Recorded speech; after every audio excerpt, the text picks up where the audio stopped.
Hello, my name is Mark Rockford. I am with the NCIHC Languages of Lesser Diffusion Support Group, and I am here with Maddie. Maddie, why don't you tell us a little bit about yourself? Hello, my name is Maddie. My full name is Muhammad Cheema, and I'm an interpreter in the languages Urdu, Punjabi, and Hindi. And I'm also an evaluator as part of the QA team at Global. Very good.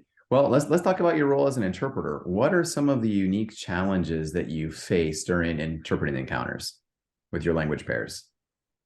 Okay, so in my language pair, some of the main problems would be, firstly, some words that are not existing in my target language, which are originally in the sentences that the doctors use. Other than that, there are some of the times the context problem. And by that, I mean, for example, such sentences that have different meaning in one language, one area's language, and they might mean different in any other language. For example, let me explain it in the form of an example. In Pakistani Urdu, it might one sentence might have a different meaning, and in an Indian Urdu, that same sentence might have a different meaning. So we have to provide some context in it. In that way, the statement in English might be a shorter one, but when I interpret it, then it can be a longer one because I have to explain it that I am meaning this in this context, not in the other one. So that can be sometimes a little bit more challenging and time consuming. Yeah, I mean, the expansion exists. So, I mean, that makes complete and total sense. Um, I like to hone in on the word explaining because you're not really putting any words or explanation in, right? You're really just taking the message and making sure that the whole, as you said, context, the whole package gets across, right? Because you're not adding to the message yourself. You're not taking, well, they said this and it really means that explanation, right? I'm understanding you correctly. Absolutely. We are not having any sort of side conversation with them. It's just that we are trying to explain everything that has been said and communicating it in the exact language. By explaining, I mean I'm giving them the context, the whole context of that sentence that was said. For example, the doctor can say that tell the patient that we are going to do an X-ray for them. Now I have to explain them that what they're going to do is they are going to scan you through a machine because the word X-ray that doesn't have a direct word in Urdu. So I have to explain it in more words. Basically, it's just X-ray in English, but in Urdu it will mean that they have to put you through a machine. So that means that it has been elongated in a different set of words. Yeah, that makes completely sense. Have you ever had any doctors actually comment on your interpreting? Fortunately, not up till now. I have only received the positive words. But sometimes, yeah, the doctors do ask that. I just said like the statement a shorter one, but you have explained it in a bigger one. I hope that you're not having a side conversation. And I explained to them that no, being an interpreter, it's my one of the protocols that I have to follow. I cannot have any side conversation with them unless I tell you first about it. So that has been some of the challenges, I would say. That can be very challenging for sure. Another challenge that frequently comes up, and I'm sure you've encountered, is having a family member in the room when you're interpreting. What do you do when they challenge you and say, that's not what my mother said, or that's not what my family member said? How do you handle that situation?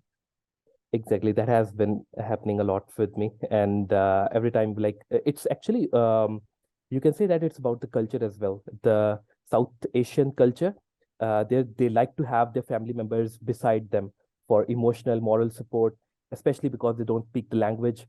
So they like to have the support of a family member, and seldom they say they try to become the interpreter themselves, but obviously they're not allowed to. So they interpret, so they interrupt in between. They say that okay, my mother said something else, you're not interpreting it correctly, and I apologize first of all, and I tell them that there might be some technical difficulty because of which I wasn't able to understand correctly, so I would ask the LEP to repeat their statement, and then they repeat their statement, and I then explain them, well, basically I say the same thing again, because up till now there hasn't been a situation where I wasn't interpreting exactly, but just to convince the family member and make sure that they're happy from me, I just say the same statement again. Very good. And I mean, currently you do a lot of remote interpreting. Do you have any resources that you use, or what do you, I mean, what do you recommend while you're interpreting? Actually, it's important to have some sort of resources open up in another tab. One resource would be the protocol, obviously, and the other will be um, an online dictionary, which gives you uh, the explanation or translation of lesser known terms. Because every day you learn a new word, so it can happen that you come across such a word which you don't know. So for that, I do have one or two dictionaries available, but with my language pairs, it's like you can say a shortcoming that the good dictionaries are not available that explain that give you a direct translation of the English word to Urdu. So it's mostly, your own learning. That's the best resource that you have. That makes sense. So the dictionaries that you are using, are they monolingual, English, or are you looking for, like, I don't know, Lingua or some other site that can sometimes have the context and other people have already put how they would interpret or translate terms within context? Okay, so the dictionaries, they are not, widely known. One of them is called Junoon, the other is called Hamari Web. So these are the two dictionaries that I use, and there are some resources, some other websites as well, which are, made by people like me who know that the other dictionaries, they might not have some of the words, so they keep on adding the words in their own dictionaries. And we, as interpreters, we have like a group of Urdu interpreters or Punjabi interpreters, and we keep on sharing those links there. So the two dictionaries that I use are Hamari Web and Junoon, but there are others which other interpreters use. They are more comfortable in using them. So it depends on, personal preference, I would say. Very good. So you've obviously been doing this for a while, Maddie. Do you have any recommendations or tips you would give to interpreters that are just getting started? Yeah, who are just getting started, I would say that don't feel bad if you don't know a word, or if you come across in a situation where the LEP is being tough on you, and if they are just, they're not liking you as with the being a third party in the room, while they can have your relative, their own relative, interpret instead. So in that situation, always keep calm, do your job, and just feel that you're doing a good thing over here. You're trying to remove the cultural barrier or the language barrier over there, and you are trying to make the most of your job, basically. And for that, you need time, you need learning, and you'll get there.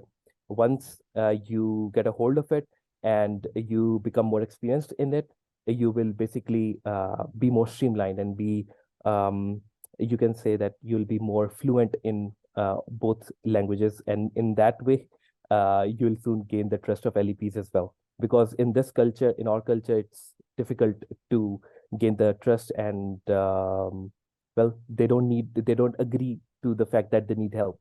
So in order to convince them that we are here to help you and it is for your own good, it will take time, but uh, it will come. The stage will come soon. Very good. I mean, it sounds like one of the best things to do also is just remember you're not in this alone. Follow your protocol, because if every interpreter follows the same protocol that National Council on Interpreting Healthcare Standards of Practice, for example, right, then we're teaching the clients, both the LEP and the English, speaking provider, that we are here and we are reliable and we are professional. So on that note, have you had any protocol that has been very difficult for you to follow consistently, or is there any protocol that you find maybe easier to follow? Absolutely. Protocols are our best friend. Protocols are the only way uh, where we can, use that tool as a way to help us in our interpreting career. And the only protocol I would say is like the side conversation one, because I have faced a lot of difficulty when I have to explain a word which is not basically present in Urdu or Punjabi, and it is there in English in the statement of the doctor. So I have to explain it, and in that way, I know the explanation, but I need the doctor to say it. So I have to go back to the doctor and I have to ask them to please clarify your statement, the word, because that is not available in the target language. And then the doctor explains it, and then I have to explain that again. So that's the only protocol I would say. But the other protocols, like for example, where the LEP doesn't allow me to complete my statement and they just interrupt, but I have to explain, I have to say the statement that the doctor said first. So I have to go back and forth with both of them, and I have to explain to them that as an interpreter, it's my duty to interpret each and everything that has been said. So you need to allow me time. So in order to say that in a gentler tone, it's a little difficult in the language again. So that has been a challenge. But I am at that stage where I can easily switch through. Yeah, So practice makes that's perfect, right? unfortunately. You get familiar with it. Exactly. Exactly. Yes. That's very good. I just want to highlight what you said because it is so important that even though you know what the term means, right, you can't explain it because that would be putting your words in somebody else's mouth, and having the doctor Exactly. explain it is perfect protocol. That is great. Do you have any last words for interpreters of less common languages? Um, yeah, as you said, practice makes you perfect.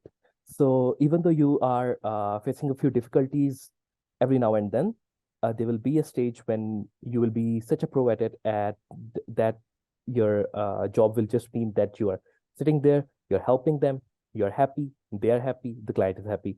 So in order to be there, just show some perseverance and well, voila, the stage will come soon. Just hope for it. Very good, Maddie. Thank you so much for your time today. Thank you, sir.